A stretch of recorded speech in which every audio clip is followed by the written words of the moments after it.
¿Qué tal? ¿Cómo están amigos y amigas de esta comunidad? Como siempre, un gusto, como siempre, un placer que nos acompañen en nuestra cápsula matutina.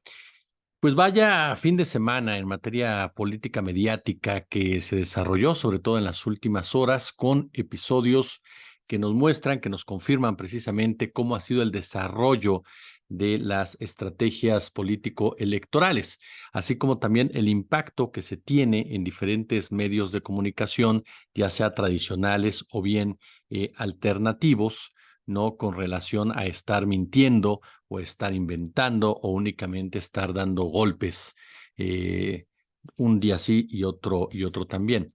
En el primer tema, no podemos dejar de lado lo que sucedió en el estado de Tabasco, Tabasco que es la tierra natal, todos lo sabemos, del actual presidente Andrés Manuel López Obrador y de quien fuera secretario de Gobernación Adán Augusto, y que contó con la presencia de Xóchitl Gálvez. Xóchitl Gálvez, quien acudió precisamente a diferentes eventos en donde expresó parte de su idea, ¿no? Desde una frase que llama mucho la atención cuando señala que le perdonaron la vida a Enrique Peña Nieto. Mi gran pregunta es si realmente Ricardo Anaya, José Antonio Meade o la propia Xóchitl Gálvez serían o irían detrás del expresidente priista, considerado uno de los políticos más corruptos de este país. Sin embargo, Gálvez comienza a tomarlo ya como una especie de bandera para hablar de corrupción.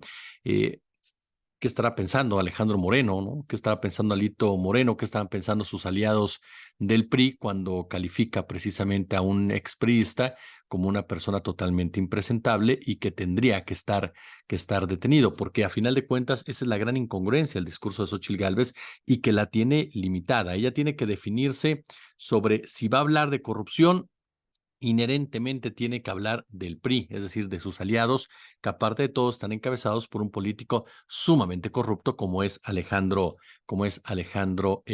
Moreno. Pero hubo un detalle que no podemos dejar de comentar con ustedes, y es que sí, en Comacalco, por ejemplo, Comalcalco, perdón, eh, la recibieron con vítores, con porras, pues es un municipio que tiene cierta presencia del Partido de la Revolución Democrática, el PRD, quien la acogió de manera positiva. Pero Xóchitl Gálvez tuvo un golpe de realidad cuando se acercó a un grupo de lugareños en una zona de un estrato social pobre y en donde fue repudiada, en donde ni siquiera la dejaron hablar, en donde abiertamente la corrieron de este lugar, en donde la gente le gritó a ella y a su grupo que regresaran todo lo que se habían robado, que eran unos verdaderos corruptos. Y de repente te encuentras con comentarios como el de Pascal Beltrán, que dice, tenemos que aspirar a un México en donde no corran a nadie. Esa es una vieja narrativa para callar las voces inconformes de la sociedad, para tratar de disfrazar con terciopelo, en pocas palabras, un problema mucho más serio. Ese tipo de contactos con la sociedad, con el mexicano y mexicana de a pie, de un sector marginado o de un sector empobrecido o de un sector que no tiene las mismas posibilidades que otros, un sector que ya está totalmente desilusionado de la clase política, ese tipo de contactos son los que regresan al político a la realidad. Por eso no les gusta estar presente en ese tipo de zonas. Por eso no les gusta tener ese tipo de contactos.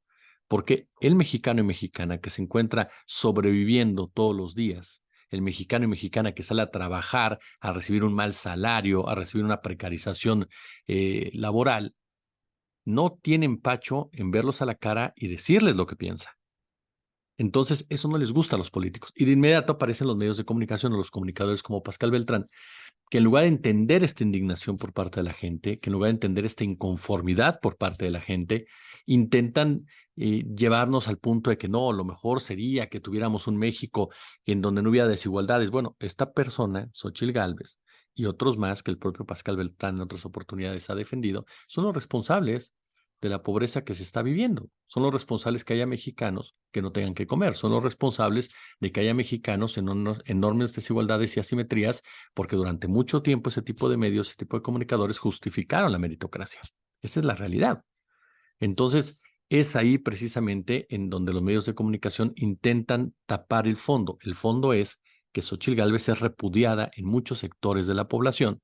¿Por qué razón? Porque representa a esa clase política y a esa clase económica que empobreció a esos sectores. y no tiene ningún tipo de credibilidad. Es muy diferente que te reciba en un evento el PRD completamente organizado, completamente controlado, y que tú puedas expresar porque estás en una zona de control, estás en una zona en donde todos te van a aplaudir, a que cuando tienes contacto con el México de a pie, con el México real. Y el otro punto, ya mencionamos el caso del licenciado Pascal Beltrán, pero está el caso también de Carlos Alarraqui. A ver, pedir dinero para mantener un medio alternativo en plataformas, pues no es nada indigno. Su servidor lo hace, ¿no? Cuando les pide su apoyo a través de los superchats y los agradece profundamente.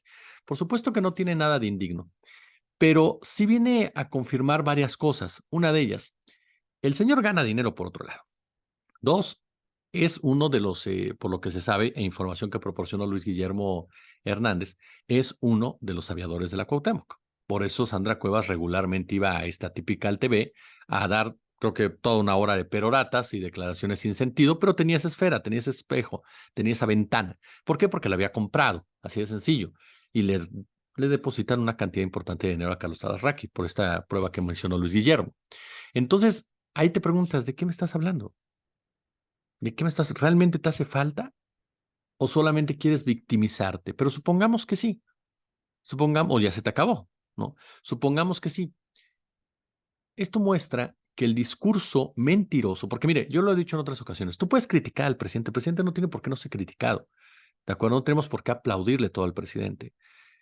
Pero eso es una cosa, y otra cosa es mentir. Otra cosa es darle voz a gente que llega a mentir literalmente, con exageraciones que rayan de verdad en la locura.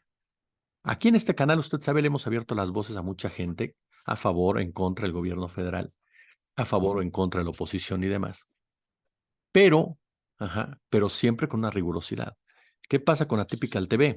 Atypical TV, presenta una Beatriz Pajés que dice que Morena en el 2024 va a destruir todas las iglesias católicas. O presenta una Kenia López Rabadán asegurando casi casi que el presidente se come a los niños, ¿no? O presentaba a una Xóchitl Gálvez mintiendo en torno a lo que pasaba con el AIFA, o presentaba a una Lili Telles, porque llegó un momento en que eran sus tres cartas, o presentaba a una Lili Telles inventando cosas alrededor de la vida del presidente de la República. O de plano, ¿no? Javier Lozano, el ex secretario del Trabajo de Felipe Calderón Hinojosa, uno de los personajes más ordinarios de la política mexicana, que también aparece con una verborrea sin ningún tipo de sustento, sin ningún tipo de bases, únicamente clasista, racista. Entonces, ahí tiene usted una realidad también. Cuando ese discurso tan anquilosado, tan tramposo, tan antiético, se presenta de esa manera, recibe un repudio por parte de la gente. Y eso nos muestra que estas personas no saben respetar a una audiencia, no saben comprender a una audiencia. Y lo que quieren es, o lo que piensan es que ellos le pueden decir a la gente qué pensar. Y en la actualidad me parece que estamos ya cambiando completamente eso. La audiencia es la que te exige, por supuesto, que sea riguroso, la que te exige calidad en tus análisis, la que te exige, por supuesto, que haya calidad en tu contenido. Estas personas, la realidad es que solamente mostraban la verdad, que eran un medio totalmente golpeador a punta de mentiras. No había un solo dato real, uno solo, en todas las críticas que lanzaban. Además de que, por supuesto, pues la ultraderecha o la derecha empresarial están metidas pues apoyando a latinos, ¿no? Como siempre, un gusto. Como siempre, un placer.